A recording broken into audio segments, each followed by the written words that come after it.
Des magasins qui sont toujours plus chics, plus esthétiques, plus originaux, ce n'est plus l'apanage des grandes marques de luxe. Les petits commerçants commencent à s'y mettre aussi grâce au travail et au talent des architectes. Eh bien, la Chambre de commerce et d'industrie de Paris récompense à travers un concours les plus belles réalisations. Et justement, Isabelle Bouloc nous fait découvrir 2 des 8 lauréats de cette 2e édition. Reportage. Énigmatique, au cœur du Marais, voici le lauréat du concours Paris Shop & Design dans la catégorie café et restaurant. Ici, dans ce lieu, on est le premier restaurant gastronomique de cuisine sucrée en France. Donc c'est déjà très particulier en soi.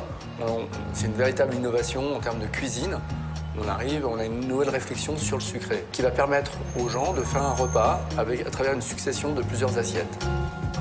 L'architecture doit à la fois représenter le côté moderne et la nouveauté de ce que je crée en termes de restaurant, et en même temps rassurer les gens pour que les gens se sentent vraiment bien et prêts, qu'ils soient ouverts à découvrir quelque chose de nouveau.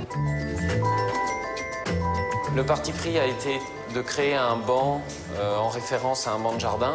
Ce banc se déploie comme un effet de tonnelle, une tonnelle qui vient envelopper l'espace intérieur et à nouveau créer un banc sur la partie mezzanine en étage. Cet ensemble de bancs permet de créer des combinaisons de tables de 2, de 4 ou de 6, donc pouvoir vraiment s'adapter à l'espace. Faire appel à un architecte, effectivement, ça coûte de l'argent, mais ça en rapporte beaucoup plus. Donc on investit de l'argent dedans, comme j'investis de l'argent dans du matériel pour faire une cuisine, et dans le personnel aussi, c'est important, et donc c'est ce qui fait le résultat et le succès d'une affaire.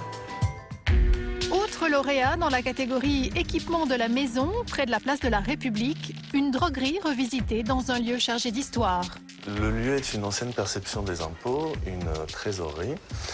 On a voulu conserver justement l'histoire de ce lieu, mais si effectivement avant ça renvoyait à une notion pécuniaire, on a considéré plutôt aujourd'hui qu'est-ce qu'était un trésor.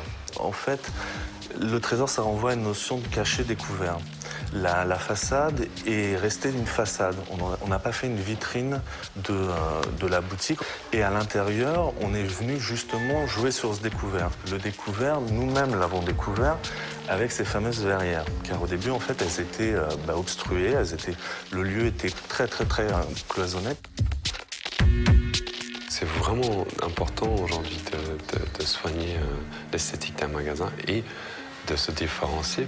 Et pour nous, c'était important aussi de créer un petit décalage entre une esthétique assez recherchée et aussi une offre de produits qui portent sur le quotidien, avec aussi des prix accessibles. La prochaine édition de Paris Shop & Design aura lieu dans 2 ans. Mais depuis sa création, le concours a fait des émules puisque 6 autres villes de province ont également lancé la compétition, comme Lille, Strasbourg ou encore Nantes. Merci Isabelle. Mesdames, si